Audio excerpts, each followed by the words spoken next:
આભાર વિજયસિંહભાઈ.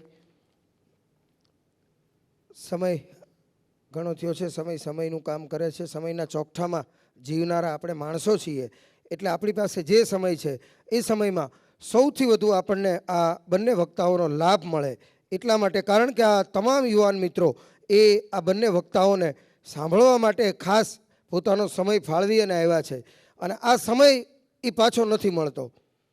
5 કરોડ રૂપિયા હું તમારી પાસેથી લઈ જાઉં તો 5 વર્ષે 10 વર્ષે ધર્મપાલસિંહજી કદાચ 20 વર્ષે આપી શકું પાછા, પણ આ સમય 5મી સપ્ટેમ્બર 2023 રાત્રે 9 વાગ્યાથી 12:30 વાગ્યા સુધીનો સમય એ આ 1200 વ્યક્તિઓએ જે આપ્યો છે, આ સમય ફરી પાછો કરોડો કે અરબો રૂપિયા ખર્ચો તોય મળી શકવાનો નથી. એટલે એ સમયનો સદુપયોગ કરીને જેમણે સમયનો સદુપયોગ કરી અને ખૂબ જ નાની ઉંમરમાં એવડી મોટી સિદ્ધિ પ્રાપ્ત કરી છે કે જેને હિમાલય જેવી સિદ્ધિ કહી શકાય, એવું એક વ્યક્તિત્વ, એક એવું નામ. પોલીસ અધિકારી તરીકે તમામ વ્યક્તિઓના મગજમાં એક સખ્ત ઇમેજ હોય, પણ એક વખત કૃષ્ણ ઉપર બોલવાની શરૂઆત કરે એટલે સમયને બાંધી દે એવું એક વ્યક્તિત્વ. એટલે આદરણીય સફી હસન સાહેબ, આપણે સફી હસન સાહેબને વિનંતી કરીએ કે એ નટખટ નંદલાલ કૃષ્ણની અને એ કૃષ્ણના લીધે આ યુવાનો એમના જીવનમાંથી શું પ્રેરણા લઈ શકે એવી એમને મનગમતો જે વિષય હોય એવા વિષયની વાતો લઈ અને આવે. સાહેબ મંચ ઉપર આવે ત્યાં સુધી આપણે જોરદાર તાળીઓ ચાલુ રાખીશું. આપ સૌની જોરદાર તાળીઓ વચ્ચે આદરણીય સફી હસન સાહેબ. રાત્રે લગભગ 10:30 વાગે જન્મદિવસની ઉજવણી નિમિત્તે અહીંયા ઉપસ્થિત તમામ રાજપૂત યુવા સંવાદ કાર્યક્રમમાં જેટલા પણ અલગ અલગ સમાજના અને ખાસ કરીને રાજપૂત સમાજના આગેવાનો અને યુવાનો અહીંયા ઉપસ્થિત છે, એ બધાને સૌપ્રથમ જય માતાજી. એમણે કીધું કે ભગવાન કૃષ્ણના જીવન વિશેથી લઈને એમાંથી આપણે શું શીખી શકીએ એ સુધીની વાત કરવી છે, અને પછી મારી ગમતી વાત કરવી છે. તો મારી ગમતી વાત જ એ છે. પણ આજે આટલા બધા યુવાનો અહીંયા મારી સામે ઉપસ્થિત છે. ભવિષ્યના ભારતની જ્યારે આપણે વાત કરતા હોઈએ, ભવિષ્યના સમાજની જ્યારે વાત કરતા હોઈએ, ત્યારે એવી 2-3 કઈ વાતો છે જે મારે આજે આપ સર્વેની સામે મૂકવી છે. પણ એના પહેલાં એક ક્વિક સર્વે જરા કરી લઈએ. આમાંથી કેટલા લોકો એવા છે જે સ્પર્ધાત્મક પરીક્ષાની તૈયારી કરે છે? ઓલમોસ્ટ 60%. વન્ડરફુલ. અને એ 60% માંથી એવા કેટલા છે જે પોલીસ કે આર્મીમાં જવા માંગે છે? 100%. આ સેમ એક્સપિરિયન્સ મેં ભાવનગરમાં કરેલો જ્યારે હું એએસપી ભાવનગર તરીકે હતો, અને એ વખતે જ્યારે પૂછ્યું ત્યારે સેમ જવાબ મને મળેલો. આમાંથી ભાવનગરવાળા કેટલા છે? સરસ. સો મોટાભાગના વિદ્યાર્થીઓ અહીંયા પરીક્ષાની તૈયારી કરતા ઉપસ્થિત છે, અને એટલા માટે પરીક્ષા સંલગ્ન અને જીવન સંલગ્ન જે વાતો, પહેલાં તો એમણે કીધું કે યુવાન વય આઈપીએસ બની ગયા છે, 22 વર્ષની ઉંમરે આઈપીએસ બની ગયા અને યંગેસ્ટ આઈપીએસ બની ગયા. ત્યારથી મારી ઉંમર પહેલાં તો ફ્રીઝ થઈ ગઈ છે. હજુ પણ બધા 22 જ માને છે. પોલીસ ખાતામાં 5 વર્ષ થઈ ગયા, પણ યસ, અલ્ધો 22 વર્ષની ઉંમરે પોલીસ ખાતામાં આવી જવું, આઈપીએસ બની જવું, એ બધું છે એને હું કોઈ અચીવમેન્ટ નથી માનતો. એટલા માટે નથી માનતો કારણ કે હજુ તો આ શરૂઆત છે. કહેવાનો મતલબ કે માણસની જીવનમાં સફળતા નામનો જે પડાવ છે એ ક્યારેય પરમનન્ટ નથી હોતો, અને એ વસ્તુ જેટલી જલ્દી આપણે સમજી જઈએ એટલું જલ્દી જીવન જીવવાની મજા જે છે આપણને આવવા લાગે છે. આમાંથી ઘણા બધા એવા હશે જેમણે 1-2 પરીક્ષાઓ પાસ કરી હશે, હજુ કદાચ ત્રીજી પરીક્ષાની તૈયારી કરતા હશે, કદાચ પહેલી વાર કોઈક પરીક્ષાનો પ્રયત્ન કરતા હશે. પણ લાઈફની એ બ્યુટી છે આપણે સમજવાની છે કે જીવનની અંદર કશું જ પરમનન્ટ નથી, અને જે ટેમ્પરરી છે એની પાછળ આપણે જે છે યુવાનોની અંદર મેં જે વસ્તુ જોઈ છે ખાસ કરીને કે સ્પર્ધાત્મક પરીક્ષાની તૈયારી કરવી, જે પરીક્ષા આવે આપી દેવી, અને આપ્યા પછી જો એમાં પાસ ના થઈએ તો ડિપ્રેશન અને સેલ્ફ બ્લેમની ગેમમાં લાગી જવું. કેમ ના થયું અને મારાથી હું નથી થયું, હું નથી કરી શકતો, અને સમાજના ડરને કારણે અનફોર્ચ્યુનેટલી એવા ઘણા બધા યુવાનો જે છે એ અન્ય દિશામાં વળતા હોય છે. અને આ મેં જોયેલા એક્ઝામ્પલ છે. અને એટલા માટે સફળતા મેળવવા માટે અથવા પરીક્ષામાં પાસ થવા માટે જે 2-3 બહુ ઇમ્પોર્ટન્ટ વસ્તુઓ છે એનાથી મારી વાત શરૂ કરું છું.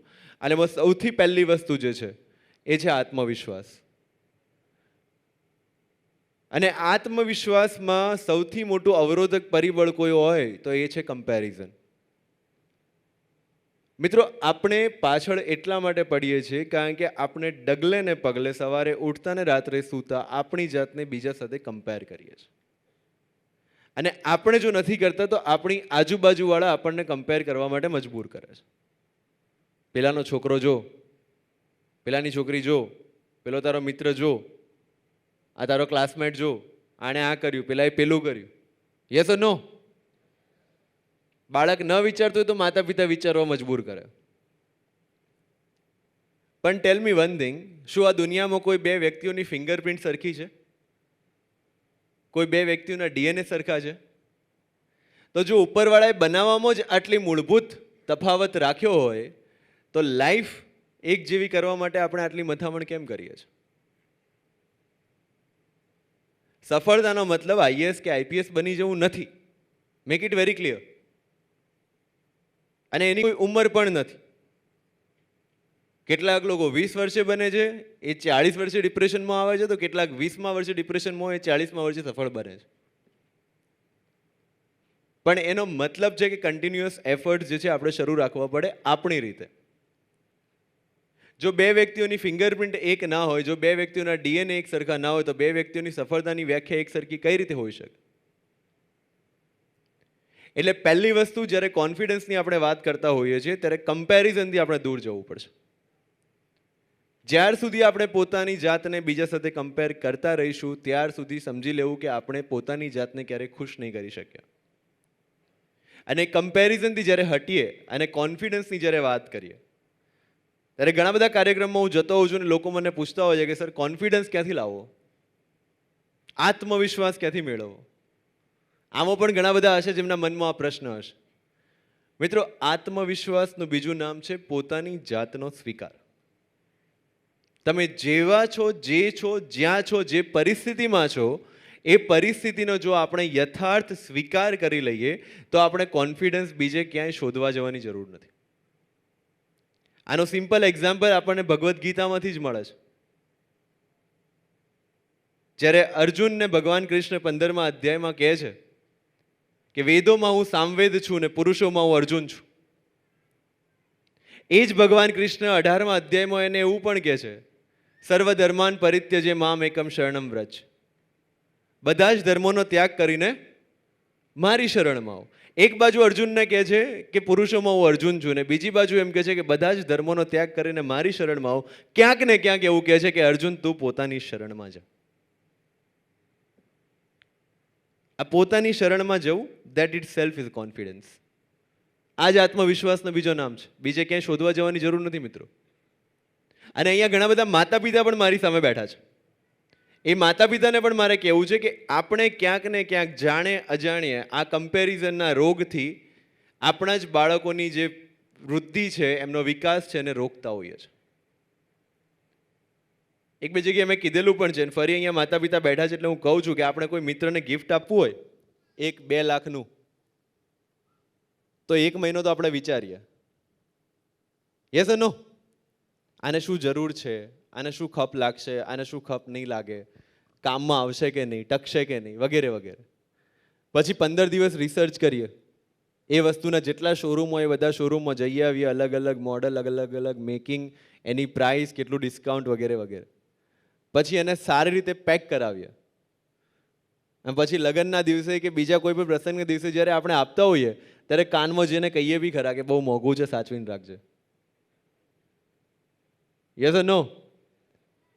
તો આ જે ગિફ્ટ આપણને ઈશ્વરે આપ્યું છે એના માટે એણે 9 મહિના પૂરા લીધા છે. એટલે એની અંદર કોઈ જ ઉણપ કે કોઈ જ કમી નથી. યસ ઓર નો?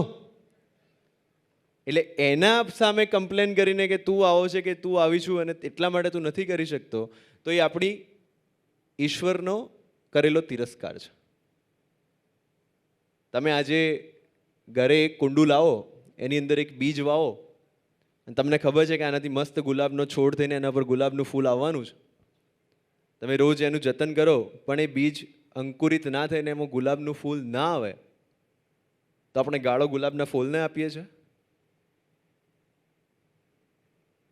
કે આપણે જે રીતે એને મોટું કરવાનો પ્રયત્ન કર્યો, એની માટી, એનું ખાતર, એનું પાણી, એનો સૂર્યપ્રકાશ એ વાતાવરણને આપીએ છીએ.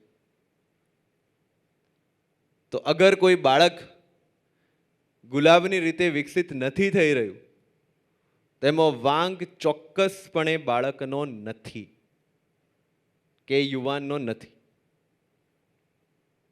એ તો ઉગવા માટે જ બનેલું છે, પણ જ્યાર સુધી એ વાતાવરણ એને નહીં મળે ત્યાર સુધી એ ફૂલ નથી બનવા.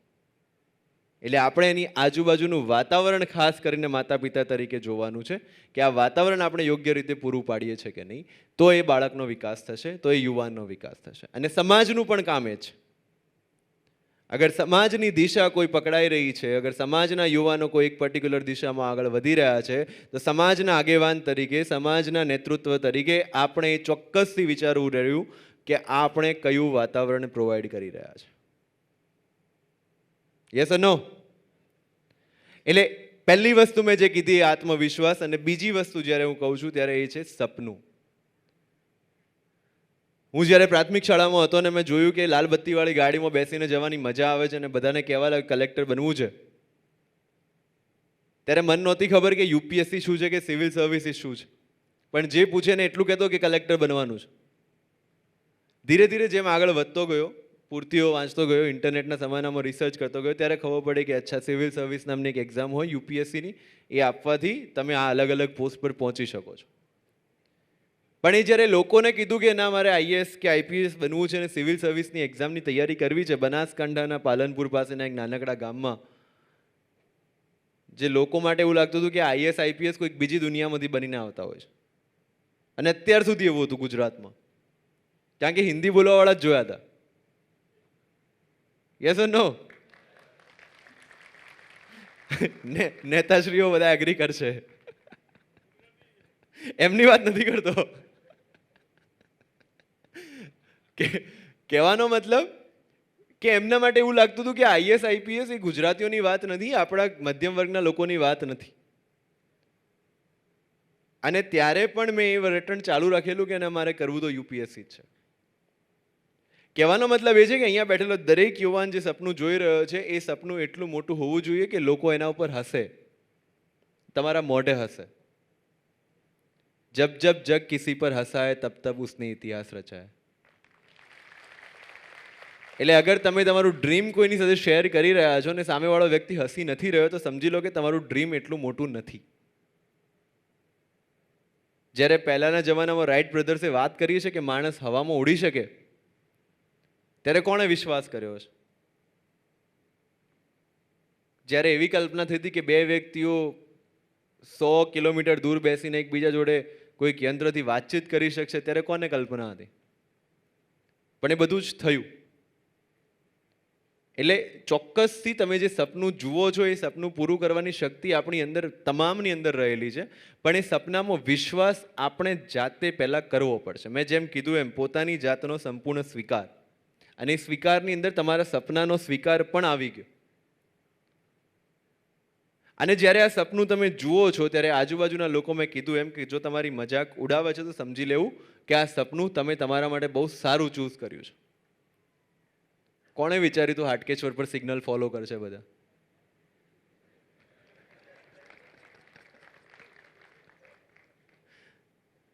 હું જ્યારે અહીંયા ચાર્જ લીધો ને ત્યારે બધાએ મને કીધું કે પૂર્વ અમદાવાદમાં ટ્રાફિક, મેં કીધું એવું કરવું છે કે પશ્ચિમવાળા અહીંયા આવીને જોઈ જાય. થશે કે નહીં? કોન્ફિડન્સ નથી, મને તો છે, તમારામાં છે કે નહીં? થશે કે નહીં? શાબાશ. જો હવે કોઈ ફરિયાદ લઈને આવે ને તો બધાને કહી દેજો.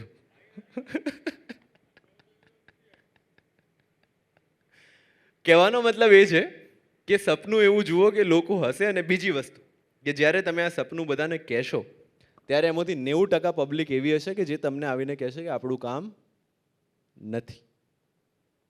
બેન દીકરી જ્યારે એવું કહે કે મારે પાયલટ બનવું છે કે આર્મીમાં જવું છે કે મારે ડૉક્ટર બનવું છે કે સાયન્ટિસ્ટ બનવું છે, ત્યારે આજુબાજુવાળી 10 બીજી બહેનો આવીને એવું કે આપણું કામ નથી, આપણે એવું ન કરાય, લગ્ન કરીને પતિની પૂજા અને સેવા કરવાની હોય. પણ મિત્રો, જસ્ટ ફોર ધ સેકન્ડ જ્યારે તમને આવું કહે કે આપણું કામ નથી અથવા તારાથી ન થાય, કે અરીસામાં મોઢું જોઈને આવો, ત્યારે 1 સેકન્ડનો પોઝ લઈને તમારે ખાલી એટલું વિચારવાનું છે કે જે વ્યક્તિ કહી રહ્યો છે એણે શું ઉખાડી લીધું છે.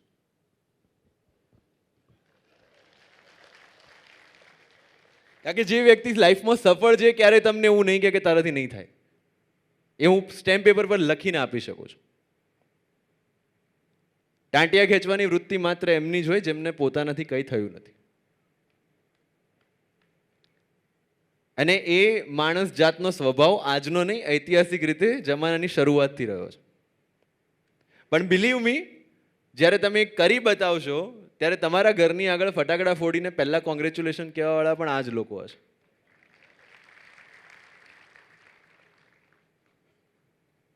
કિંમત હંમેશા સફળતાની થાય છે. ઇતિહાસ હંમેશા સફળ લોકોનો જ લખાય છે અને સફળ લોકો જ લખે છે. મિત્રો, જે 0.1% સફળ લોકો છે આ દુનિયાની અંદર અને 99.9% નિષ્ફળ અથવા સામાન્ય લોકો છે, એ બે વચ્ચેની ભેદરેખા બહુ જ ક્લિયર અને સ્પષ્ટ છે. મિત્રો, આપણે આજુબાજુ જેટલા લોકો જોઈએ છે એ બધા જ લોકોની અગર જીવન યાત્રા મારે તમને 2 લાઇનમાં કહેવી હોય ને તો જન્મવું, મોટા થવું, ભણવું, નોકરી લેવી, લગ્ન કરવા, છોકરા મોટા કરવા, એમને પરણાવવા અને પછી એમના છોકરા રમાડતા રમાડતા ગુજરી જવું. અને છેલ્લે 2x2ની એક શ્રદ્ધાંજલિ નોટ જે છે એ ન્યૂઝપેપરમાં આવે. સાચું ખોટું? પણ પેલા 0.1% લોકો એવા છે કે જેમણે એક સપનું જોયું અને એ સપનાની પાછળ એમની તમામ એનર્જી જે છે એ લગાવી દીધી અને એના કારણે પછી એમના નામની જયંતિ ઉજવવામાં આવે. એટલે આપણે નક્કી કરવાનું છે કે આપણે ઇતિહાસનો ભાગ બનવું છે કે ઇતિહાસ લખવો છે. That is up to us. Yes or no?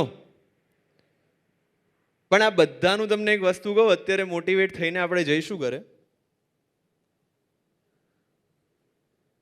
કાલ માટેનું શેડ્યુલ બનાવી લઈશું. આટલા સબ્જેક્ટ, આટલા કલાક, આટલું તો વાંચવું જ છે.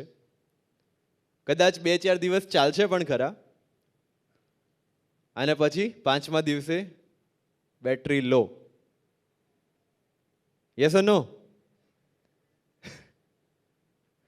એનું કારણ એ છે કે બહારથી લીધેલું ઇન્સ્પિરેશન જે છે એ એન્ટીબાયોટિક દવા જેવું હોય. એવું જાજુ ટકતું નથી. ટકવા માટે વાળું ક્યાંથી લેવું પડે? તો આ મેં કીધું એમ કે બહારથી આપેલું જે મોટિવેશન છે ને એ એન્ટીબાયોટિક હોય અને આપણું અંદરનું જે છે ને એ રોગ પ્રતિકારક શક્તિ તમારી જે છે ને એ છે. રોગ પ્રતિકારક શક્તિ જેટલી મજબૂત એટલી બહારની દવાઓની જરૂર નહીં પડે. સમજાય છે? અને આ રોગ પ્રતિકારક શક્તિ એટલે તમારું અંદરનું મોટિવેશન. ને અંદરનું મોટિવેશન ક્યાંથી આવે? એ અંદરનું મોટિવેશન આવે તમારા સપના અથવા તમે જે ડ્રીમ જોયું છે એની સાથેના તમારા લગાવથી. આમાંથી જેટલા લોકો પોલીસમાં જવાની વાત કરી અથવા આર્મીમાં જવાની વાત કરી, અગર પોલીસ ઓફિસરની ગાડી નીકળે છે અથવા કોઈ વ્યક્તિને આપણે વર્દીમાં જોઈએ છે અથવા કોઈ આર્મીનો જવાન નીકળે છે અને એને જોઈને ખાલી આપણને જો ગૂસબમ્સ આવી જતા હોય તો સમજી લો કે તમે તમારા સપનાને કમિટેડ છો. સમજાય છે? હું જ્યારે કોલેજમાં હતો ત્યારે આઈ મેડ ઇટ અ પોઈન્ટ કે હું મારા એનજીઓના કામથી જાણી જોઈને કલેક્ટર અથવા એસપીને મળવા જતો. કામ માત્ર કદાચ 2 મિનિટનું જ હોય અથવા તો એના પીએથી પણ પતી જવાનું હોય, પણ હું એટલા માટે જતો કારણ કે મને એ ચેમ્બરને જોઈને, એ ગાડીને જોઈને, એ નેમ પ્લેટને જોઈને એ જે એ તરફ જવાની જે દિશા છે એ મારી બહુ વેગવાન થઈ જતી. મને ગૂસબમ્સ આવી જતા, મને મજા આવતી કે એક દિવસે મારે પણ આ જગ્યાએ પહોંચવું છે. એટલો પ્રેમ હતો એ સપના માટે. એટલે અહીંયા બેઠેલા દરેક યુવાનને મારી વિનંતી છે, અને again I am repeating, IAS કે આઈપીએસ થઈ જવું કે ક્લાસ 1 થઈ જવું એ સક્સેસનો ક્રાઇટેરિયા નથી. મિત્રો, તમને જે ગમે છે એની પાછળ લાગો. આજથી 20 વર્ષ પછી પણ તમને એ જોબમાં જો તમારો પગાર બંધ કરી દેવામાં આવે અને છતાં 24 કલાક કામ કરવાની મજા આવે, એ જે વસ્તુ છે એને પકડો. Nobody is going to ask, Lata મંગેશકરજીને કોઈ નથી પૂછવાનું કે તમે યુપીએસસી જીપીએસસીની પ્રિલિમ્સ આપી હતી કે નહીં, કે 10મા કે 12મામાં કેટલા ટકા હતા. યસ ઓર નો? સચિન તેંડુલકરને કોણ એની ડિગ્રી જઈને પૂછવાનું છે ભાઈ? એટલે કોઈ પણ સફળ વ્યક્તિ જે છે એ માત્ર ને માત્ર સફળ બને છે પોતાના પેશનના કારણે. બાકી એક્ઝામ્સ જેને બનવું છે મોસ્ટ વેલકમ, પણ જે લોકો હજુ કન્ફ્યુઝનમાં છે, જેને હજુ બુક જોઈને બગાસા આવે છે અને છતાં સ્પર્ધાત્મક પરીક્ષાની તૈયારી કરી રહ્યા છે, એવા જવાનો માટેની વાત છે. અગર તમારો ઇન્ટરેસ્ટ નથી, અગર તમારું પેશન નથી, તો આ રાઈટ ટાઈમ છે ડિસિઝન લેવાનો. ડિસિઝન લેશો ત્યારે ઘણા બધા લોકો તમારો વિરોધ કરશે. બિલીવ મી, એ સંસારનો નિયમ છે. પણ અગર તમે તમારા ડિસિઝનમાં મક્કમ છો અને એની પાછળ તમારી જાત જે છે ખર્ચી દેવા તૈયાર છો, તો આવનારા 10 વર્ષ પછી તમારું નામ જે છે આવી જ રીતે કોઈ કાર્યક્રમમાં લખાયેલું હશે. ગેરંટી છે. એક મધ્યમ વર્ગમાંથી આવતા છોકરા માટે જ્યારે કોલેજના ફાઇનલ યરમાં આવે છે, ટ્રેનિંગ એન્ડ પ્લેસમેન્ટ ચાલુ છે, અને એ વખતે એને કહેવામાં આવે છે કે તું કંપનીમાં બેસ, નોકરી લઈ લે તો તારા પપ્પાને થોડી મદદ થાય. અને એવા ટાઈમે મેં ડિસિઝન લીધું કે હું એક પણ પ્લેસમેન્ટમાં નહીં બેસું, કારણ કે હું મારા કોલેજનો ટ્રેનિંગ એન્ડ પ્લેસમેન્ટ કોઓર્ડિનેટર હતો, છતાં મેં ડિસાઇડ કર્યું કે હું એક પણ કંપનીમાં નહીં બેસું. That was a huge decision. મને ખબર હતી કે એની કિંમત છે, અગર યુપીએસસી ક્લિયર નહીં થાય તો મારા પાસે જોબ સિક્યોરિટી નથી. મને એ પણ ખબર હતી કે જો હું લઈશ તો પાછો કન્ફ્યુઝનમાં આવીશ કે યુપીએસસી આપવી કે નહીં, કારણ કે સેલરી આવતી શરૂ થઈ જાય. એન્ડ આઈ ડિસાઇડેડ કે હું નહીં કરું. સમજાય છે શું કહેવા માગું છું? એટલે તમારું જે ડિસિઝન છે એના માટે જે પણ પ્રાઇસ જે છે એ પે કરવી પડે, be ready to pay it, તો જ સફળતા જે છે તમને જલ્દી શોધતી આવશે. And last but not the least, કોન્ફિડન્સની વાત કરી દીધી, ડિસિઝન મેકિંગની વાત કરી દીધી, છેલ્લી વસ્તુ છે ડિસિપ્લિન. ડિસિપ્લિન એટલે હું એવું નથી કહેતો કે સવારે ઉઠીને આપણે ટટ્ટાર જ ચાલીએ. ડિસિપ્લિનનો મતલબ એ છે કે 6 વાગ્યાનું એલાર્મ મૂકી દીધું હોય તો પછી 6:30 મમ્મીએ બૂમ ન પાડવી પડે. ડિસિપ્લિનનો મતલબ એ છે કે અગર મેં આજે ટાર્ગેટ નક્કી કર્યો છે અને મારે 6 કલાક કે 8 કલાક વાંચવાનું છે અને વાંચવાનું પૂરું નથી થયું તો મારા મિત્રની બર્થડે પાર્ટી છોડવા માટે હું તૈયાર છું કે નહીં? Yes or no? This is discipline. અને લાઈફમાં બહુ જરૂરી છે, કારણ કે રેલવે જે છે એ પોતાના 2 પાટાની ડિસિપ્લિન લઈને ચાલે ને તો જ જગ્યાએ પહોંચાડે. જો એ પાટા પરથી ઉતરી જાય તો આપણને ખબર છે શું થાય. નદી 2 કાંઠાની ડિસિપ્લિન લઈને ચાલે ને તો જ આપણા માટે ઉપયોગી છે. એ કાંઠો છોડી દે તો આપણને ખબર છે કે શું થાય. એમ લાઈફની અંદર પણ જ્યારે આપણે ડિસિપ્લિનથી ચાલતા હોય ત્યારે જ આપણે જ્યાં પહોંચવું છે ત્યાં પહોંચી શકાશે. અને આ ડિસિપ્લિનથી આગળ કદાચ મારી સ્પીચમાં તમે સાંભળ્યું પણ હશે, પણ મારી બહુ ઈચ્છા છે એ વસ્તુને આજે રિપીટ કરવાની, કે લાઈફમાં સફળ થવા માટે છે ને 3 વ છોડવા પડે. કયા 3 વ છે? વટ, વતન અને વ્યસન. જે વ્યક્તિ આ 3 વ છોડી શકે, માની લેવું કે જીવનની અંદર એને સફળ થતા કોઈ નહીં રોકી શકે. અને સૌથી સફળ સમાજ જો જોવો હોય આ 3 વસ્તુ છોડીને સફળ થવાવાળો સમાજ, તો હું હંમેશા એક જ સમાજનું ઉદાહરણ આપું છું, જૈન સમાજ. વિચારી લો. યસ ઓર નો? વ્યસન આપણને ખબર જ છે. આજકાલ એક નવું વ્યસન જે આવી રહ્યું છે મોબાઈલનું વ્યસન. 5 મિનિટમાં રિપ્લાય ના આવે તો ડીપી હટી જાય.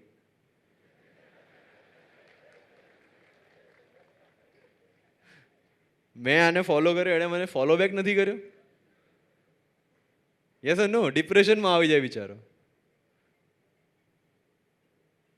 આ જે વ્યસન જે છે, વ્યસનની સિમ્પલ ડેફિનેશન એ જ છે કે જ્યારે વસ્તુ તમને કંટ્રોલ કરવા લાગે ત્યારે એ વસ્તુ મટીને વ્યસન થઈ જાય છે. એટલે આપણે નક્કી કરવાનું છે કે આ વસ્તુ મને અગર કંટ્રોલ કરી રહી છે તો સમજી લેવું કે આપણે એના ગુલામ થઈ ગયા. સેકન્ડ ઇઝ વતન. વતન છોડવાની વાત એટલા માટે કરું છું, વતન છોડવું મતલબ કમ્ફર્ટ ઝોન છોડવું. જેટલા પણ મહાનુભાવો દુનિયામાં થઈ ગયા છે, જેમના નામે આજે ઇતિહાસ લખાયા છે, એ તમામ મહાનુભાવોની હિસ્ટ્રી તમે ઉપાડીને જોઈ લો, એમાંથી એક પણ વ્યક્તિ એના વતનમાં રહ્યો સક્સેસ નથી થયો. અને આ પરંપરા અત્યારની નહીં, આદિકાળે ભગવાન શ્રી રામથી શરૂ થઈ છે. અયોધ્યા છોડીને વનવાસ ના ગયા હોત તો આજે આપણને રામ ના મળ્યા હોત.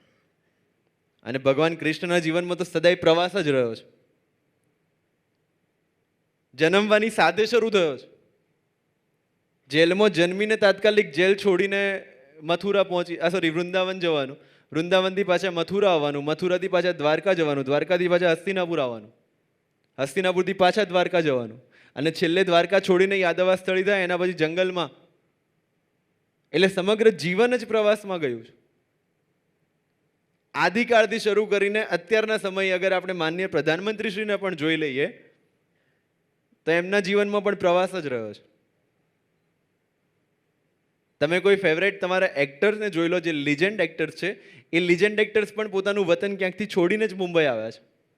કોઈ પ્રોડ્યુસર કે ડાયરેક્ટર એમને શોધવા નથી ગયો ત્યાં.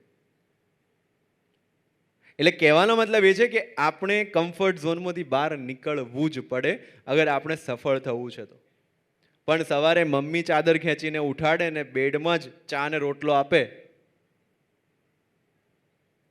યસ નો, પાણી ગરમ કરવાનું ગીઝરની સ્વિચ પણ જો મમ્મી કે પપ્પા કે ભાઈ પાડી આપતો હોય તો that is our comfort zone, ને એમાંથી બહાર નીકળવું બહુ જરૂરી છે. અને થર્ડ, વટ. આ જ્યારે મેં વાત કરીને ત્યારે ઘણા લોકો આવ્યા કે બાકી બધું છૂટે, વટ ન છૂટે. રાણો રાણાની રીતે. પણ મેં જે વટ છોડવાની વાત કરેલી ને એ લોકો જે વટ સમજ્યા એમાં જમીન આસમાનનો ફરક છે. મેં સ્વાભિમાન છોડવાની વાત નહોતી કરી. મેં કયા વટ છોડવાની વાત કરેલી? મોડી લેવી પણ ઓડી લેવી ને એ વટ છોડવાની વાત કરી.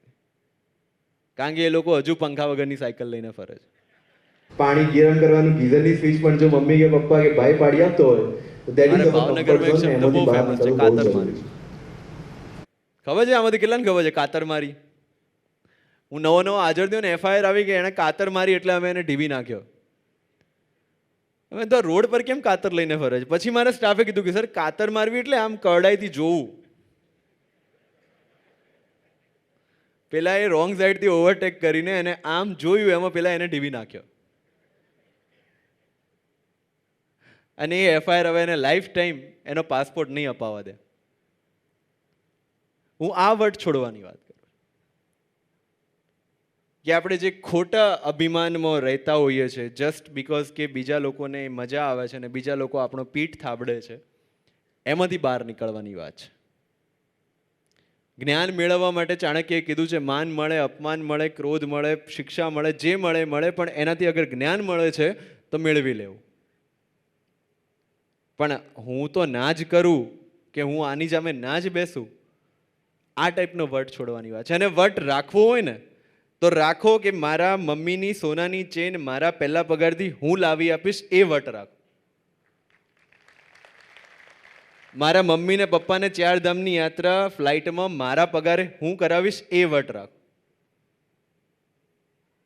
મારા ઘરમાં જે અહીંયા મકાન બનાવીને એમાં ગૃહ પ્રવેશ છે જે મારી મમ્મીના પગથી કરાવીશ, એ વટ રાખો. એ થઈ શકે? તો આ વટ વતન ને વ્યસન જે વ્યક્તિ છોડી શકે છે એ વ્યક્તિ લાઈફની અંદર ચોક્કસથી આગળ વધી શકે છે. અને એ છોડવાની આપણી તૈયારી છે કે નહીં એ આજે પોતાની જાતને પૂછી લેવાનું છે અગર આપણે સફળ થવું છે. અને બિલીવ મી, અગર 50 લાખ પૂર્વ અમદાવાદના લોકોમાંથી તમે 1200 લોકો અહીંયા બેઠા છો, એનો મતલબ કે 50 લાખ કરતાં તમે કંઈક અલગ છો અથવા તમારે કંઈક અલગ કરવું છે, એ વાતની સાબિતી છે. અને એ કરવા માટે શું કરવું છે એના 2-3 જે મેઇન ઇન્ગ્રેડિયન્ટ્સ છે મેં તમને કહી દીધા. અને આને જો આપણે ફોલો, એવું નથી કે આ રામબાણ ઇલાજ છે, પણ આનું સૌથી ઇમ્પોર્ટન્ટ લાઈન મેં જે તમને મારી સ્પીચની શરૂઆતમાં કીધી કે પોતાની જાતનો સ્વીકાર, સંપૂર્ણ સ્વીકાર અને પોતાની જાત પ્રત્યે પ્રેમ, આટલું જો આપણને આવડી જાય તો લાઈફની અંદર બીજા ઘણા બધા પ્રોબ્લેમ્સ જે છે સોર્ટ આઉટ થઈ જાય છે. અને last but not the least, DCP traffic છું, એટલે ટ્રાફિક માટે, સેફટી માટેની વાત જે મારે 2-3 અહીંયા કરવી છે. મિત્રો, આમાંથી કેટલાને ડ્રાઇવિંગ આવડે છે? રિઝનેબલી સારું, મતલબ ઓકે ચલાવી લઉં છું, એક જગ્યાએથી બીજી જગ્યાએ પહોંચી જાઉં છું. ફરીથી હાથ ઉપર કરો. ઓકે, આમાંથી કેટલાને પોતાના પર કોન્ફિડન્સ છે કે હું સારું ચલાવું છું? યસ. આમાંથી કેટલાને સામેવાળા પર કોન્ફિડન્સ છે?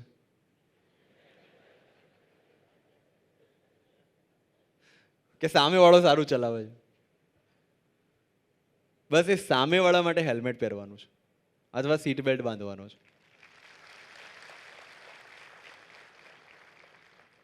આપણી નાની નાની ભૂલ હોય છે. દૂધની થેલી લેવા જ જવું છે, રોંગ સાઈડમાં જવું છું. હા, બકાલું લેવા જવું, શાકભાજી લેવા જવું છે, રોંગ સાઈડમાં વાંધો નહીં. હેલ્મેટ વગર વાંધો નહીં. હેરસ્ટાઈલ બગડી જાય છે. પાનનો માવો થૂકવામાં તકલીફ પડે છે એટલે હેલ્મેટ નથી પહેરતો. આવા બધા રીઝન્સ આવે છે. અને પછી જ્યારે એ ડાયરેક્ટ રોડ પરથી ટ્રોમા સેન્ટરમાં મળે છે ને, ત્યારે એ રીઝન આપવા માટે પણ વ્યક્તિ સક્ષમ નથી હોતો. અને એક બનાવ કોની જિંદગીમાં ક્યારે આવી જવાનો છે આપણને નથી ખબર. અને એટલા માટે આ બધું જરૂરી છે. ટ્રાફિક પોલીસને કોઈ જ શોખ નથી તમને હેલ્મેટ પહેરાવવાનો. અથવા એ અગર 50 લોકોને વધારે હેલ્મેટ પહેરાવે છે તો એના પગારમાં 1% ફરક નથી પડતો. સમજાય છે? That is for your own safety. કારણ કે અમે રોજ જોઈએ છે, એવરી ડે. અને આજે જ હમણાં જ મણિનગરમાં ફેટલ થયું છે 9 વર્ષના દીકરાનું. એના પપ્પાના બાઇકની પાછળ બેઠો હતો અને બમ્પ આવે ને પડી ગયો, અને પાછળથી કોઈક બાઇકવાળાએ માથા પર ચડાવી દીધો. એ બાળકે હેલ્મેટ પહેર્યું હોત તો? આ તો વાળો પ્રશ્ન નથી જોઈતો યાર. એવરી યર પૂર્વ અમદાવાદમાં કેટલા લોકો મરે છે ખબર રોડ એક્સિડન્ટમાં? 400 લોકો. That's a huge number. 400 people into family of 4, 1600 people every year fatal accidentમાં અફેક્ટ થાય છે. એની સામે બીજા 800 લોકો સિરિયસ એક્સિડન્ટમાં ડિસેબલ થાય છે. અને આ તમામમાંથી 70% લોકો બચી શકે છે અગર એમને હેલ્મેટ કે સીટ બેલ્ટ પહેરી અને રાઈટ સાઈડ પર રોંગ સાઈડ ગયા વગર વાહન ચલાવ્યું હોય તો. આપણને જોર આવે છે પહેરતા, તકલીફ પડે છે, પણ બિલીવ મી અગર તમે મહિનો પહેરશો તો 31મા દિવસે તમને હેલ્મેટ વગર બાઇક પર બેસવું પણ નહીં ગમે. માસ્કમાં થયું હતું કે નહીં એવું? ભલે પેલા 1000ના દંડના કારણે પહેર્યું હોય, પોલીસને જોઈને પહેરી લીધું હોય, પણ એક ટાઈમ પછી આદત પડી ગઈ હતી. હા કે ના? તો આની પણ પડી જશે. મહિનો ટ્રાય તો કરી જુઓ. બાલ ફેદાઈ જશે, ચાલશે મિત્રો. જિંદગી ફેદાઈ જશે ને તો પાછી સીધી નહીં થાય.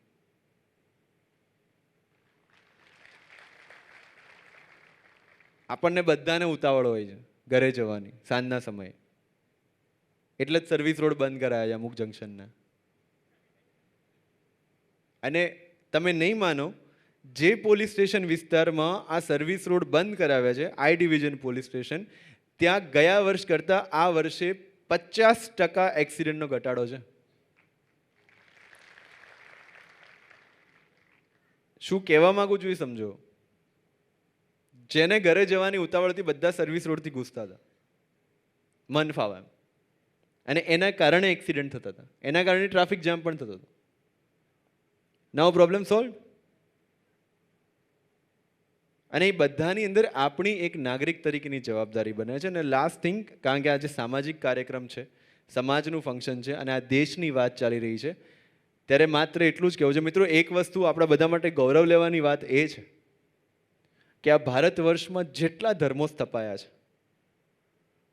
એ ધર્મોના જે આદ્ય સ્થાપકો છે ને એ બધા ક્ષત્રિયો રહ્યા છે.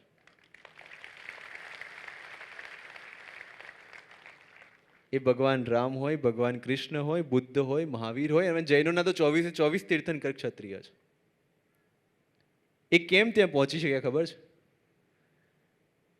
શ્રીમદ ભગવદ્ ગીતા મુજબ મનુષ્યની જે 4 ગુણધર્મો અથવા કર્મો છે, જેને આપણે આજે જાતિ કહીએ છીએ, એ મનુષ્યના હજુ 4 ભાગમાં જે વિભાજિત થયું છે એ એકચ્યુઅલી એના કર્મોના લીધે થયું છે. જે વ્યક્તિ માત્ર પ્રાણી વૃત્તિથી જીવે છે, મતલબ સવારે ઉઠે છે, જમે છે ને રાત્રે સૂઈ જાય છે, એ શૂદ્ર છે. જે એનાથી થોડો ઉપર ઉતરીને સામાજિક રીતે સામાજિક બંધનોમાં આવવાની શરૂઆત કરે છે અને સામાજિક જીવન જીવે છે, એ વૈશ્ય છે. એનાથી ઉપર વ્યક્તિ જ્યારે વધારે સમજદાર બનીને પોતાની અંદરના ગુણ અને પોતાના અવગુણ એ બંને વચ્ચેનું યુદ્ધ જ્યારે લડવાનું શરૂ કરે છે, ત્યારે એક ક્ષત્રિય છે. અને યુદ્ધ લડી અને આસુરી તત્વો ઉપર દેવી શક્તિઓનો વિજય, મતલબ કે આપણા અવગુણો પર આપણા ગુણોનો વિજય થઈને પરબ્રહ્મને જ્યારે આપણે સમજી શકીએ છીએ, ત્યારે આપણે બ્રાહ્મણ બનીએ છીએ. આ તીર્થંકરો સામાન્ય માણસમાંથી ભગવાન એટલા માટે બની શક્યા કારણ કે એમની અંદરનું જે યુદ્ધ છે એ પ્રચંડ પુરુષાર્થથી એમણે જીત્યું. એ ગુણ અવગુણ વચ્ચેનું યુદ્ધ, એ દેવી અને આસુરી શક્તિઓ વચ્ચેનું યુદ્ધ એ જીતી શક્યા ને એટલે આજે ભગવાન બની ગયા. અને આ જ વસ્તુ આપણે પણ કરવાની છે. જ્યારે પણ તમે સ્ટડી ટેબલ પર બેસો છો ને તમને ભણવાની ઈચ્છા નથી થતી, એનો મતલબ કે તમારા માટે એક ક્ષણે યુદ્ધ શરૂ છે. અને સાચા ક્ષત્રિય તરીકે આપણે યુદ્ધ જીતવું પડશે. અને આવું રોજનું એક જો યુદ્ધ આપણે જીતી જઈએ તો આપણને રોકી શકવા વાળું કોણ છે? યસ ઓર નો? અને ત્યારે એ જે સમાજનું નિર્માણ થશે એ આદર્શ સમાજનું નિર્માણ થશે. મિત્રો, હજુ કહું છું, કાળા કાચ રાખી નંબર પ્લેટ વગરની ગાડી રાખવાથી આપણે સમાજના આદર્શ નથી બનવાના. અને જો આપણે આવા વ્યક્તિઓને સમાજના આદર્શ માનીએ છીએ તો આપણે વિચારવું રહ્યું કે આપણે સમાજને કઈ બાજુ લઈ જઈએ છીએ. યસ ઓર નો? જે કાયદાનું પાલન નથી કરતો એ વ્યક્તિ આપણો આદર્શ કઈ રીતે હોઈ શકે? આપણે બાપુ કેમ કે છે ખબર છે? કારણ કે જે તે વખતે જે તે સમાજની જેટલી પણ પ્રજા એ રજવાડામાં રહેતી હતી ને એ બધાને એ વ્યક્તિ બાપ સમાન લાગતો હતો. અને મેં તો એનું લાઈવ એક્ઝામ્પલ જોયું છે. જ્યારે મેં મહારાજા કૃષ્ણકુમાર સિંહજીનું ટાઉન પ્લાનિંગથી લઈને એમની રાજ્ય ચલાવવાની પદ્ધતિને બધું જોયું ત્યારે મને સમજાયું.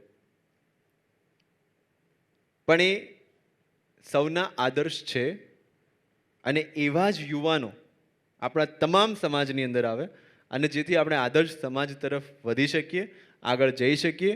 એવી આ પ્રયત્ન જે આજે એમના જન્મદિવસ પર શરૂ કરવામાં આવ્યો છે એ સદાય આગળ ચાલતો રહે. કારણ કે આવા બહુ ઓછા કાર્યક્રમો હોય છે કે જેમાં જન્મદિવસની ઉજવણી જે છે આવી રીતે થતી હોય. અને મારા માટે એ સદભાગ્યની વાત છે કે આજે જયભાઈ સાથે સ્ટેજ જે છે શેર કરવાનો મોકો મળ્યો છે. એટલે પોતાની જાતને પણ ભાગ્યશાળી માનું છું.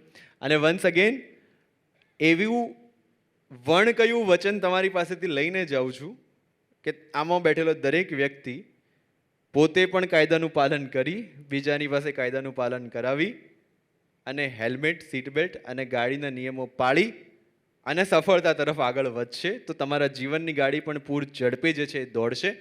એવી આશા સાથે અહીંયા બેઠેલા તમામ સામાજિક અગ્રણીઓનો પણ ફરીથી એકવાર આભાર વ્યક્ત કરી અને વિરમું છું. જય હિન્દ, જય ભારત, જય ભવાની. આપણી એક એવી ઈચ્છા હતી કે પ્રશ્નોત્તરી જે યુવાન મિત્રોના મનમાં જે પ્રશ્નો હોય એ આપણે પ્રશ્નોત્તરી સ્વરૂપમાં કરવા. સાહેબનું કહેવાનું એવું છે કે હું ને જયભાઈ બે સાથે જયભાઈનું વક્તવ્ય પતે એના પછી આપણે પ્રશ્નોત્તરી કરીશું. પણ कौन मर न जाए इस सादगी पर, लड़ते भी है और हाथ में तलवार भी नहीं है. નકર આ તો બધા તલવારો વાળા છે.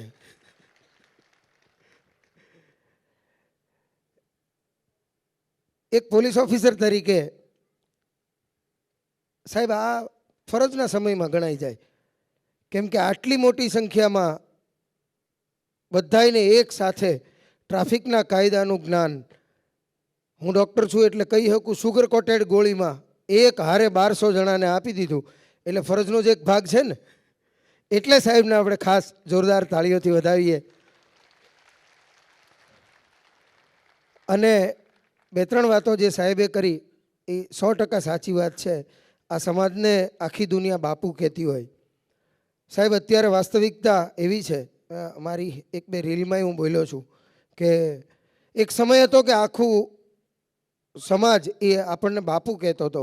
અત્યારે સારી સોસાયટીમાં મકાન લેવા જઈએ અને ના પાડતા હોય તો મારો દીકરો 10મા ધોરણમાં નપાસ થાય ને તો એમાં બધોય વાંક કાંઈ માસ્તરનો તો ન હોય ને. માસ્તર તો 50 છોકરાને ભણાવતો હોય, 49 પાસ થયા ને મારો જ દીકરો નપાસ થયો તો મારે એ સ્વીકારવું જોઈએ કે મારો દીકરો કદાચ ભણવામાં નબળો હોય. એટલે આપણી ત્રુટિઓ ઉપર ધ્યાન આપીને આપણે ફરી પાછા આગળ વધીએ. તો વડોદરાવાળા કાર્યક્રમમાં મેં કીધું હતું એમ હાવજ, કૂતરા, દીપડા બધું એક શેખે પાળેલું એક હારે. પણ એને ખબર ક્યારે પડી કે હું હાવજ છું? બધા એક હારે એક જ ખોરાક ખાય, એક જ વાડામાં રહીએ. શેખ પૈસાવાળો હતો, બધાને હોનાના પટ્ટે બાંધીને રાખે. પણ એક દિવસ પાણી પીવા ગયા ને હવેડામાં આમ આમ મોઢું બોલ્યું અને હાવજનું ધ્યાન ગયું. કાશીના અખાડે થતા અઘોરી સંપ્રદાયના સાધુની ભૂહરી કેસ લટાયું હોય ને એવી કેસ લટાવી, એવી કહેવાળી જોઈ. એમ થયું કે ઓહો, આપણે ભાઈઓ જેવા નથી, આપણે થોડાક નોખા છીએ. અને પછી એણે ગીરનો માર્ગ લીધો.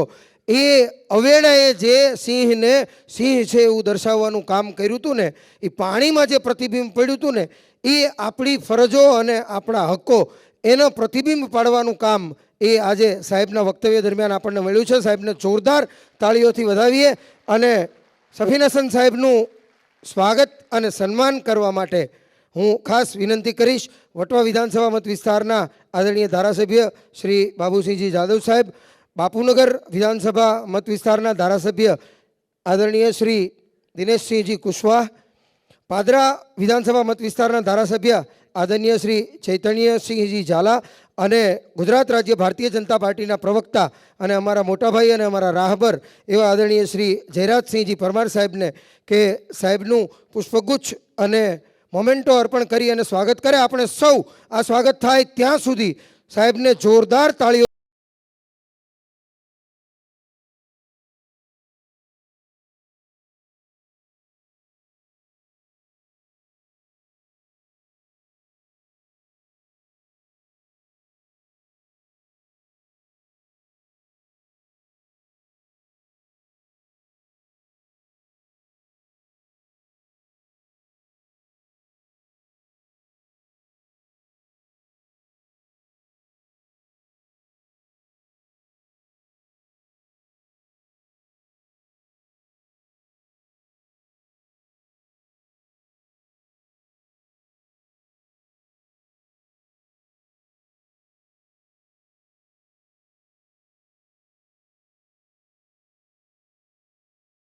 મોટિવેશનલ કાર્યક્રમ છે એટલે જયભાઈ મારું એવું માનવું છે કે આ દુનિયાનું સૌથી પહેલું મોટિવેશનલ સ્પીચ ક્યાંય થઈ હોય તો દક્ષ પ્રજાપતિ અને ભોળાનાથજી એની બંનેની વચ્ચેનો સંવાદ. આદરણીય સાહેબ શ્રી, આપને વિનંતી કે થોડી વાર હજુ મંચ ઉપર રહેશો.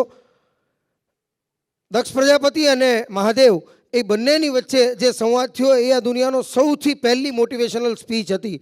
એટલે એના પ્રતિક સ્વરૂપે મહાકાલ સેના એ મહાકાલ દાદાનો મોમેન્ટો એક અર્પણ કરી અને સાહેબનું સ્વાગત કરશે. આપણે જોરદાર તાળીઓથી વધાવીએ.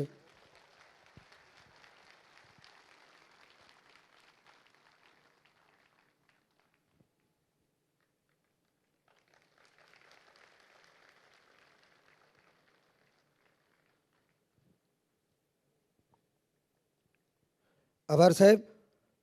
અને આ કાર્યક્રમના જે સહભાગી રહ્યા છે એવા પાર્શ્વ જ્વેલર્સના માલિક અને અમારા વિજયસિંહભાઈના અંગત મિત્ર, એટલે અંગત મિત્ર છે એટલે હું વિજયસિંહભાઈને જ વિનંતી કરું કે એમનો આપણને સૌને પરિચય કરાવે. આપ આ કાર્યક્રમ નિહાળી રહ્યા છો ક્યારના. મેઇન બેનર છે રાજપૂત યુવા સંવાદનું, એની ઉપર પાર્શ્વ જ્વેલરી હાઉસ લખેલું છે.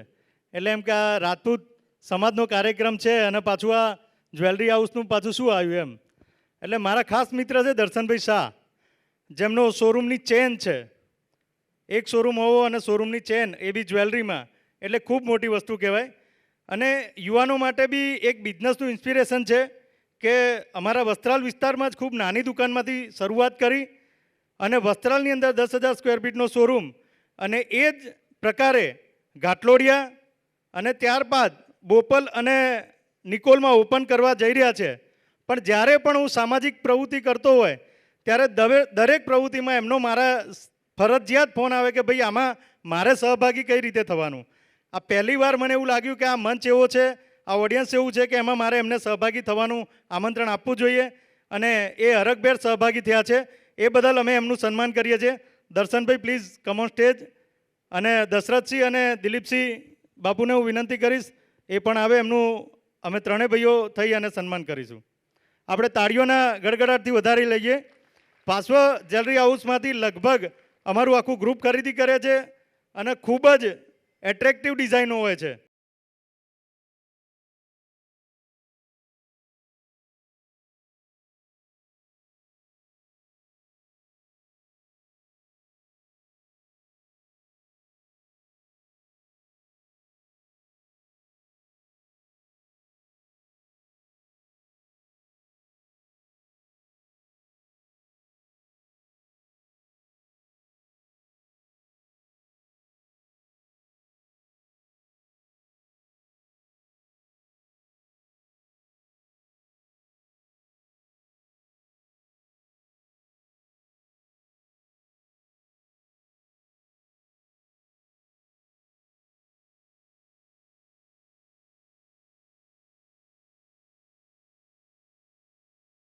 સાઈ રેલવે શ્રી જબ્બરસિંહજી ચાવડા ઉપસ્થિત છે. એમનું સ્વાગત કરવા માટે હું વિનંતી કરીશ કર્ણવીરસિંહ ચાવડા, સિદ્ધરાજસિંહ રહેવર, ભાવેન્દ્રસિંહ સોલંકી અને વિશ્વરાજસિંહ કુંપાવત.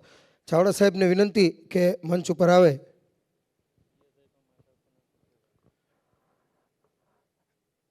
સાહેબ પીએસઆઈ તરીકે રેલવેમાં ફરજ બજાવે છે, પણ મહાકાલ સેનાના એ સક્રિય સભ્ય છે.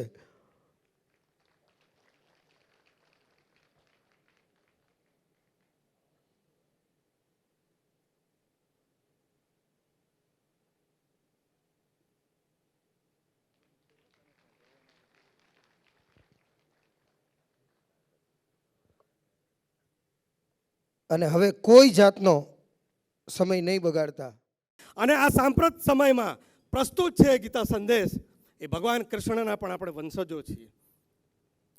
મારે અહીંથી કહેવું છે કે જ્યારે આપણે કોઈ દ્રઢતાપૂર્વક એવું કહે કે હું સત્ય કહું છું, આ મારી વાત જે છે સાચી છે, એવું જ્યારે કહે ને ત્યારે સામેવાળો એને ટોણો મારે કે બહુ ના જોયો તો રાજા હરિશ્ચંદ્રની સંતાન. હા, આપણે રાજા હરિશ્ચંદ્રના સંતાનો છીએ. મારે અહીંથી આપને એ પણ કહેવું છે કે દેશ આઝાદ થઈ જાય અને સરદાર સાહેબ અખંડ ભારતની રચના કરવા માટે પહેલી ટહેલ જ્યાં નાખે ને, એ ટહેલ જેને નાખે એ રાજા કૃષ્ણકુમારસિંહજી ત્યાં જઈને કહેવામાં આવે કે રજવાડા આપવાના છે. એક પણનો પણ વિચાર કર્યા વગર, કેમ કે આપણા ડીએનએમાં એ છે કે નેશન ફર્સ્ટ.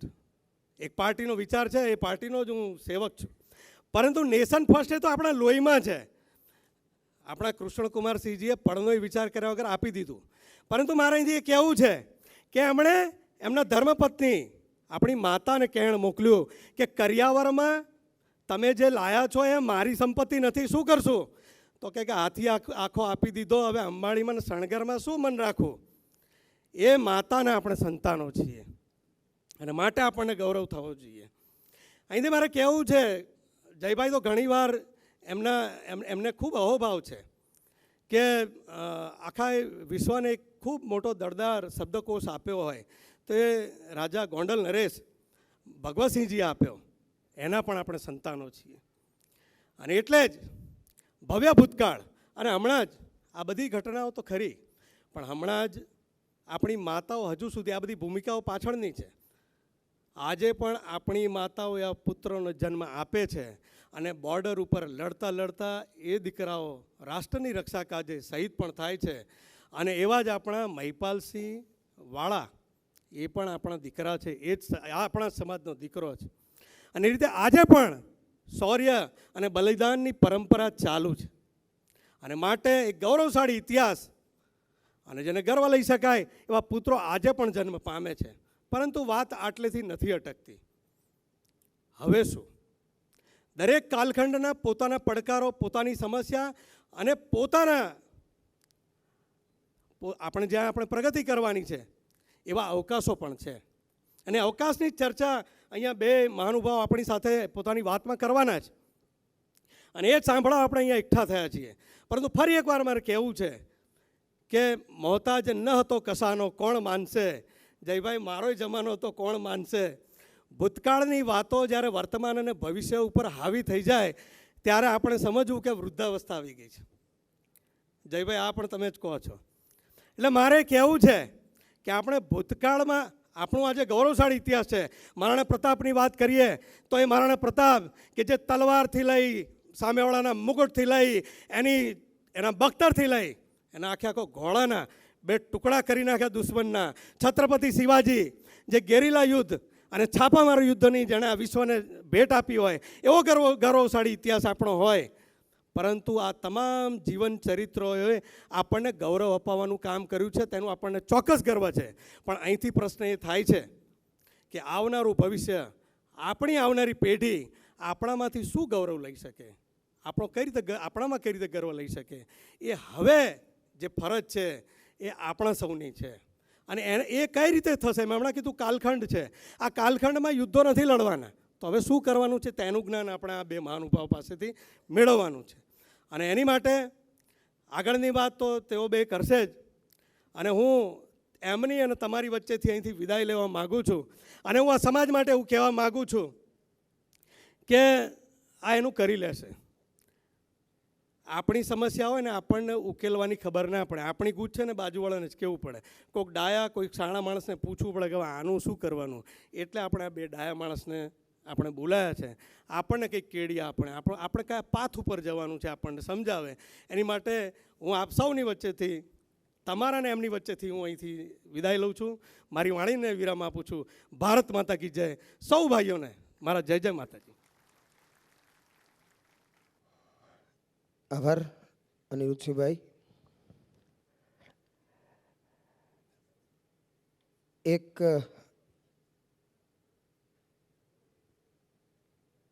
એવા સુંદર વિષયની એમણે વાત કરી.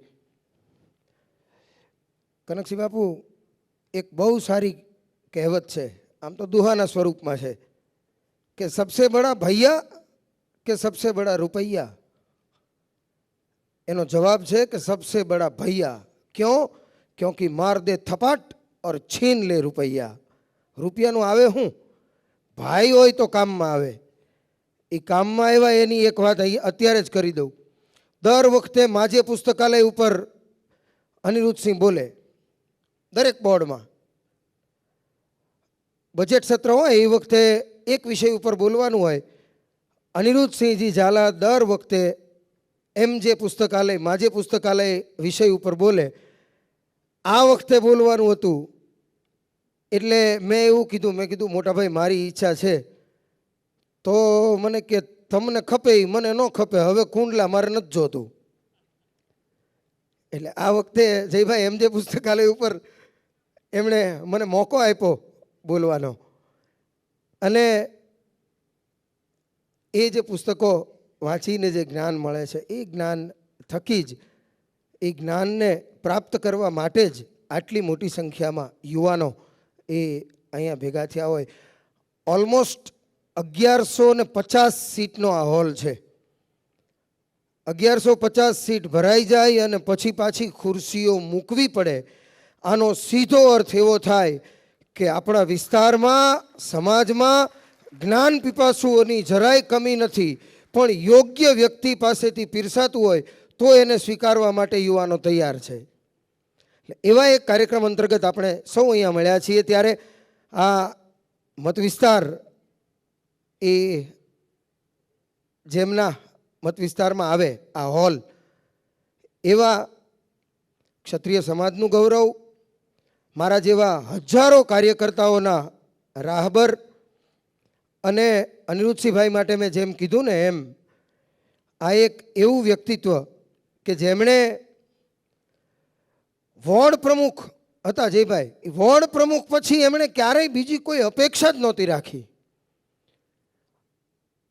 અને આજે આ વટવા વિધાનસભાનું જેઓ શ્રી પ્રતિનિધિત્વ કરી રહ્યા છે, 1,04,000 જેવા મતોની લીડ સાથે જેમણે ગત વિધાનસભામાં વિજય પ્રાપ્ત કર્યો એવા આદરણીય શ્રી બાબુસિંહજી જાદવ, ધારાસભ્ય શ્રી વટવા, એમની આજે પ્રેરક ઉપસ્થિતિ આજના કાર્યક્રમમાં છે. ત્યારે હું મહાકાલ સેના ગુજરાત વતી શ્રી જસપાલસિંહ સોલંકી, શ્રી ભરતસિંહ ચંદાવત અને શ્રી કુલદીપસિંહ ચૌહાણ સાહેબને વિનંતી કરું કે આદરણીય બાબુસિંહ જાદવ સાહેબનું પુષ્પગુચ્છ અને મોમેન્ટો અર્પણ કરી અને સ્વાગત અને સન્માન કરે. બાપુ આપ કૃપા કરી અને મંચ ઉપર પધારો. આપણે સૌ જોરદાર તાળીઓથી વધાવીએ.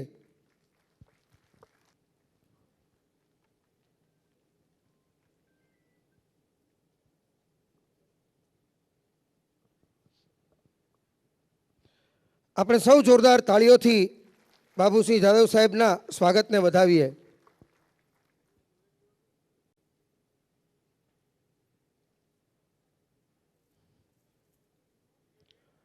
બાપાને મેં પહેલાં બોલાવ્યા ને એટલે એમણે ત્યાંથી એવું કીધું કે હું આ વિસ્તારમાં, આ વિધાનસભા મારી છે એટલે હું યજમાન કહેવાઉં, એટલે આપણે પહેલાં મહેમાનને બોલાવવા જોઈએ.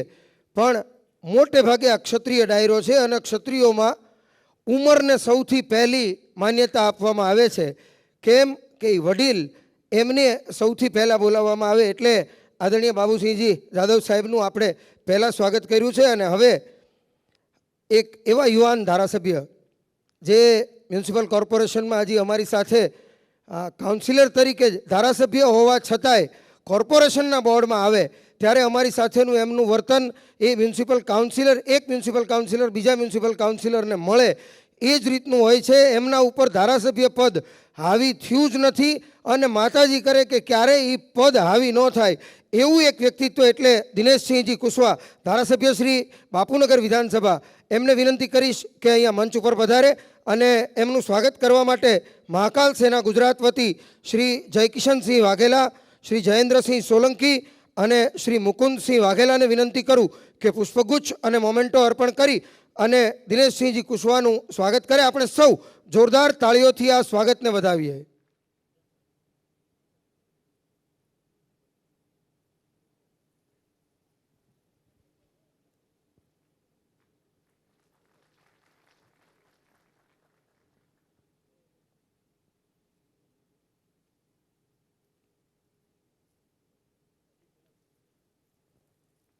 આભાર. આજના આ કાર્યક્રમમાં જેમના માટે હસન સાહેબ અમે એવું કહીએ કે આટલો બધો નિર્મળ માણસ એ પોલીસ ખાતામાં આવે એટલે બહુ મોટી વાત કહેવાય. કારણ કે આટલી વસ્તુઓ એની જગ્યાએ જ સારી લાગે. વાત મરમની, આદેશ ધરમની, દુકાનદારી નરમની, સત્તા ગરમની અને દલાલી બેશરમની. વાત મરમીલી હોય તો કામની ને. માણસને પડદો હોય તો ધર્મનો પડદો હોય. વાત મરમની, આદેશ ધર્મની, દુકાનદારી નરમની. દુકાનદાર છે, વેપાર જેને કરવો છે એ હંમેશા નરમ હોવો જોઈએ. મોટાભાગે વાસણની દુકાનો, ઇલેક્ટ્રોનિકના શોરૂમ ને એમાં આપણે ન હાલતા એનું કારણ આ હતું કેમ કે દુકાનદારી નરમની હોવી જોઈએ અને સત્તા હંમેશા ગરમની હોવી જોઈએ. પણ એક એવા પોલીસ અધિકારી કે એમના માટે કાયમ અમે કહીએ કે આ એક એવા અધિકારી છે કે જેમણે પોતાના પોલીસ સ્ટેશનમાં જ્યાં ક્યાંય પણ નોકરી કરી છે એ પોલીસ સ્ટેશનમાં ક્યારેય આજ સુધી ક્યારેય સખ્તી કરી છે, માર્યા છે 100%, પણ ક્યારેય કોઈ પણ આરોપીને જેમણે અપશબ્દોનો આજ સુધી ક્યારેય પ્રયોગ નથી કર્યો. એ એમ કહે કે અપશબ્દ બોલીએ ને તો માણસનું અંદરનું જમીર મરી જાય અને પછી છે ને એ માણસ ન રહે, મશીન રહે અને પછી મશીન છે ને એ ગમે એ કરી શકે. માણસ છે એનામાં સંવેદના હોય પણ એક વખત એની સામે તમે અપશબ્દોનો પ્રયોગ કરો તો એની સંવેદના મરી જાય એટલે પછી માણસ મશીનવત થઈ જાય. એટલે એવા એક અધિકારી અને એનાથી વિશેષ અમને વધારે ગમે એટલા માટે કે જે પોલીસ સ્ટેશનમાં જાય ને એ પોલીસ સ્ટેશનમાં દર 2-3 મહિને એકાદો ડાયરો તો હોય ને હોય જ. એવા ડાયરામલ પોલીસ અધિકારી અમારા સૌના માર્ગદર્શક એવા વટવા પોલીસ સ્ટેશનના પીઆઈ શ્રી કુલદીપદાન ગઢવી સાહેબ એ આજના કાર્યક્રમમાં ઉપસ્થિત છે. સાહેબને વિનંતી કરું કે અહીંયા મંચ ઉપર વધારે સાહેબનું સ્વાગત અને સન્માન કરવા માટે હું વિનંતી કરીશ. મહાકાલ સેના ગુજરાત વતી શ્રી ધરમપાલસિંહ સિસોદિયા, શ્રી હરપાલસિંહ વાઘેલા અને શ્રી વિજયસિંહ સિસોદિયા.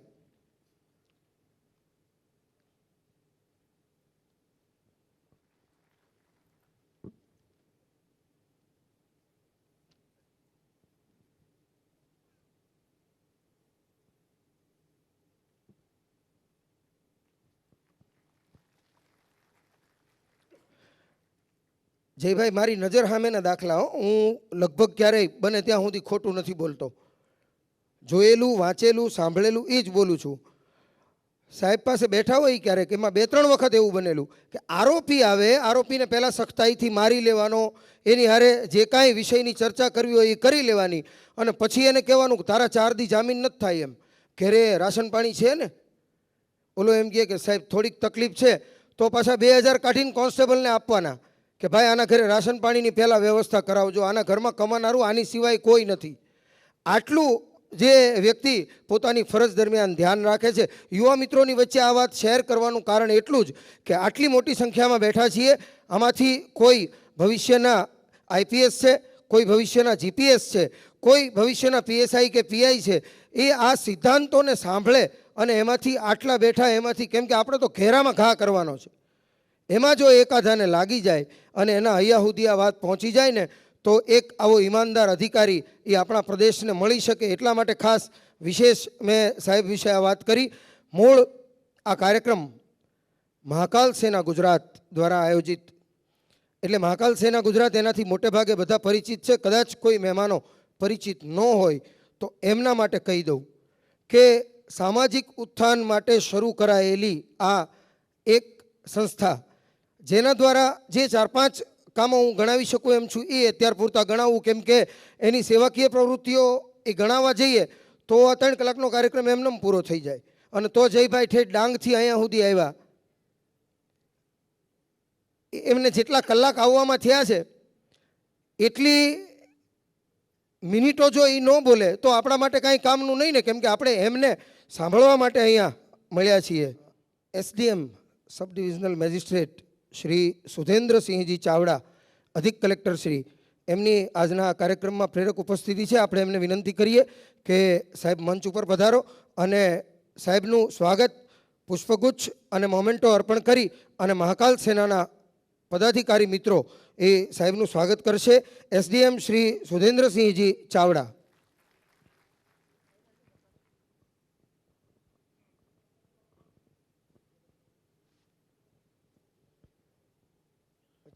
અત્યારે એસડીએમ તરીકે છે અને અધિક કલેક્ટર તરીકેનું પ્રમોશન એમનું થઈ ગયું છે, એટલે આપણે સૌ તાળીઓથી સાહેબને અભિનંદન અને શુભકામનાઓ પાઠવીએ.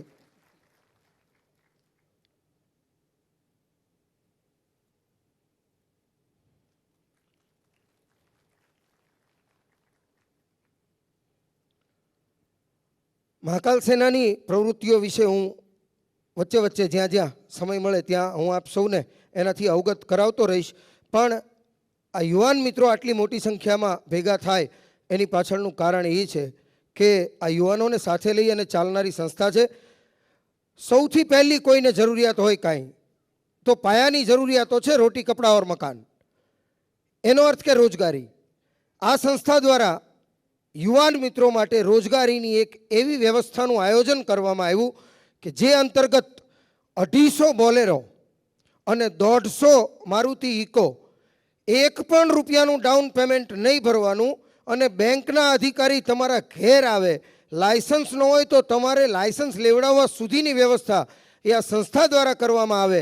અને એના પછી એક લેપ્સ પીરિયડ આપવામાં આવે કે આટલો સમય તમારે કોઈ હપ્તો નથી ભરવાનો, એના પછી તમારા હપ્તા ભરવાના શરૂ થાય. એવી રીતે એક સાથે 400 યુવાન મિત્રોને રોજગારીની તક પૂરી પાડવાનું કામ એ આ મહાકાલ સેના ગુજરાત દ્વારા કરવામાં આવ્યું છે.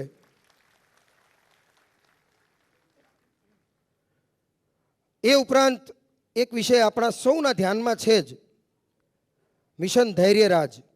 એક બાળક, એને 16 કરોડ રૂપિયાના એક ઇન્જેક્શનની જરૂર પડે, અને એ 16 કરોડ રૂપિયા એટલે બહુ પૈસાપાત્ર માણસ હોય ને એના માટે મોટી રકમ હતી, તો સામાન્ય પરિવારમાંથી આવતી વ્યક્તિ માટે તો ખૂબ મોટી રકમ કહેવાય. એક જીવ એને ઈશ્વરે પોતાની દુનિયામાં મોકલ્યો છે, તો એને જીવાડવાનો અધિકાર, એને જીવાડવાની જવાબદારી એ ઈશ્વરે મોકલેલા જીવ તરીકે આપણા સૌની છે. આવા વિચાર સાથે મિશન ધૈર્યરાજ શરૂ કરી અને સૌ પ્રથમ મહાકાલ સેનાએ શરૂઆત કરી હતી. અને સાહેબ 21મા દિવસે આ 16 કરોડ રૂપિયાની સખાવત જેમણે ગુજરાતમાંથી એકત્રિત કરી હતી, અને એ ઉપરાંત સરકારમાં જઈ અને સરકારમાંથી જીએસટી અને બીજા ટેક્સીસ એ કંઈક 6 કરોડ રૂપિયાના ટેક્સીસ એ જેમણે માફ કરાવડાવ્યા હતા, એવી એક સંસ્થા, એના નેજા નીચે આપણે સૌ મળ્યા છીએ. ત્યારે એ સંસ્થાના આદરણીય અધ્યક્ષ અને આજે જેમનો જન્મદિવસ છે એવા વિજયસિંહજી ચાવડા, એમને હું વિનંતી કરું કે એ પ્રસંગોચિત આપણને સૌને ઉદ્બોધન કરે. આપ સૌની જોરદાર તાળીઓ વચ્ચે વિજયસિંહજી ચાવડા.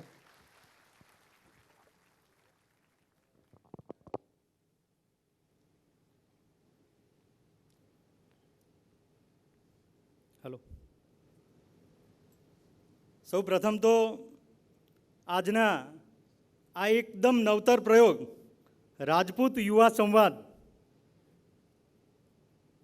કાર્યક્રમ અંતર્ગત ઉપસ્થિત ધારાસભ્યશ્રીઓ, સામાજિક અગ્રણીઓ, આપ સૌ અધિકારીશ્રીઓ, સફી હસન સાહેબ, જય વસાવડા સાહેબ તથા સમાજના અલગ અલગ તાલુકા અને જિલ્લામાંથી પધારેલ ભાઈઓ, ઉપસ્થિત બહેનો, વડીલો તથા મારી જે તાકાત છે યુવાનો, સૌને આજના દિવસે અહીંયા સમયસર અને કટિબદ્ધ રીતે જે પ્રમાણે કમિટમેન્ટ કર્યું હતું એ પ્રમાણે આવવા બદલ હું દરેકને આવકારું છું, દરેકનું સ્વાગત કરું છું.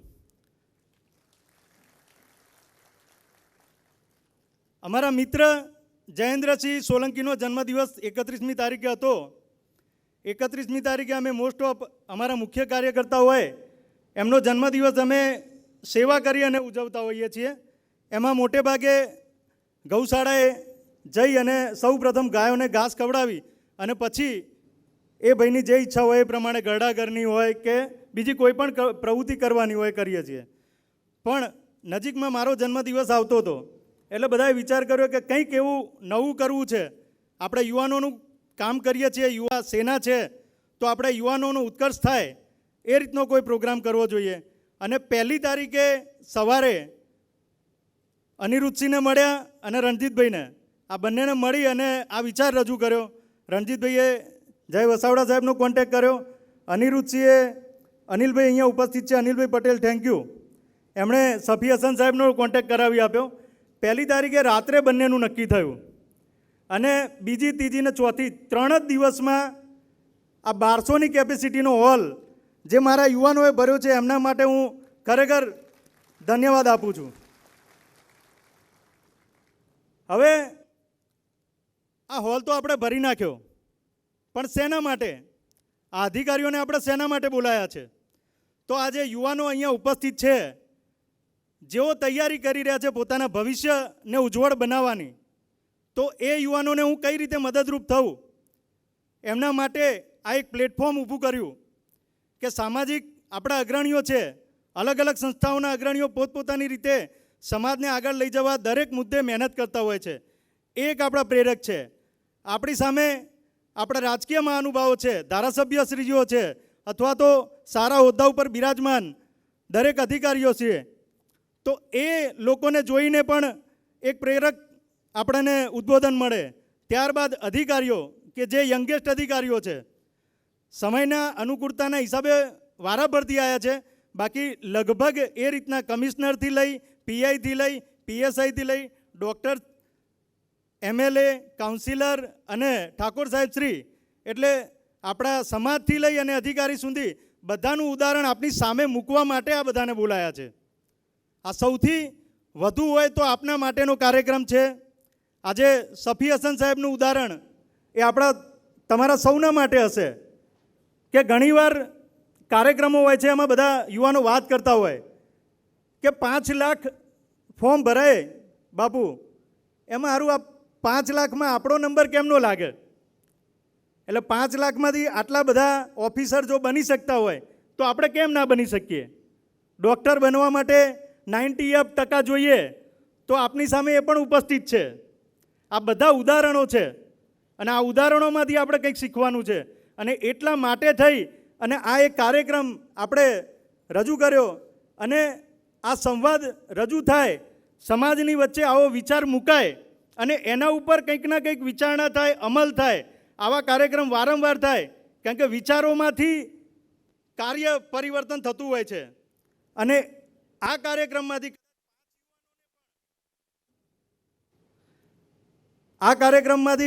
કદાચ 5 યુવાનોને પણ આનો ફાયદો થશે ને તો પણ આ કાર્યક્રમ સફળ ગણાશે. બીજી એક વસ્તુ એવી છે કે સમાજ સેવા કરીએ છીએ એટલે હંમેશા સમાજની વિચારધારા હોય. આજે જ્યારે આપણે આવડા મોટા ક્રાઉડમાંથી આગળ જઈ પરીક્ષા આપી અને સિલેક્ટ થયા હોય તો આપણે પણ એવો નિયમ લેવો જોઈએ. આજે સામાજિક કાર્યકર્તા તરીકે અમે આ કાર્યક્રમો આયોજન કરી અને સમાજને મદદરૂપ થતા હોય તો જે પણ આપણા યુવાનો આગળ ભવિષ્યમાં કોઈ પણ પોસ્ટ ઉપર નોકરી લાગે તો એ લોકો પણ 5 યુવાનોને મદદ કરે અને એ 5 યુવાનોને આગળ ક્યાંક ના ક્યાંક નોકરી મળે એના માટેનું એ પ્લેટફોર્મ બનાવે. આ રીતે કરીશું, આ વિચારો લાવીશું અને વિચારધારાને આપણે કાર્યધારામાં પરિવર્તિત કરીશું તો આપણે સમાજને આગળ લઈ જઈ શકીશું. અને એના માટે થઈ અને આ કાર્યક્રમનું આયોજન કર્યું છે. ખૂબ જ ટૂંકા સમયમાં આયોજન કર્યું છે. ક્યાંય પણ અમારાથી ક્ષતિ રહી ગઈ હોત તો માફ કરજો. અને બંને જે વક્તાઓ છે એમના વિશે પણ હું કહું કે આ બંને વક્તાઓના ફોટા સાથે મેં સોશિયલ મીડિયા પોસ્ટર બનાવ્યા અને લખ્યું રાજપૂત યુવા સંવાદ. સામાજિક કામ કરીએ છીએ એટલે સમાજના યુવાનો વધુમાં વધુ આવે એવી અમારી ઈચ્છા હતી એટલે રાજપૂત યુવા સંવાદ એવું લખ્યું. પણ ઘણા અલગ અલગ સમાજોમાંથી ફોન આવ્યા કે ભાઈ અમારે આ બંને વક્તાઓને સાંભળવા આવવું છે. એટલે એમને પણ ધન્યવાદ કે લોક જે દરબાર છે એમાં પણ તમારું ખૂબ જ નામ છે. અને સ્પેશિયલ અહીંયા મારા ઘણા મિત્રો છે જે બીજા સમાજના છે, પટેલ સમાજ, બ્રાહ્મણ સમાજ, દરેક સમાજમાંથી અહીંયા મારા મિત્રો ઉપસ્થિત છે અને જે સ્પેશિયલ બંને વક્તાઓને સાંભળવા માટે આવ્યા છીએ. અને હવે આપણે કોઈ પણ જાતનો સમય ના બગાડતા એમને આપણે કાર્યક્રમ આપીશું. અને સૌ ભાઈઓને વિનંતી છે કે ખૂબ શાંતિથી, ખૂબ પેશનથી અને ખૂબ એકાગ્રતાથી આ કાર્યક્રમ આગળ તમે નિહાળજો અને આમાંથી કંઈક ને કંઈક પ્રેરક ઉદ્બોધન લઈ અને જજો અને એના ઉપર કામ કરજો. બાકી દરેક સંમેલનો થાય છે, ઘરે જઈએ છીએ, જમણવાર થાય છે, ઘરે જઈએ, છૂટા પડીએ અને બીજા દિવસે ભૂલી જઈએ છીએ.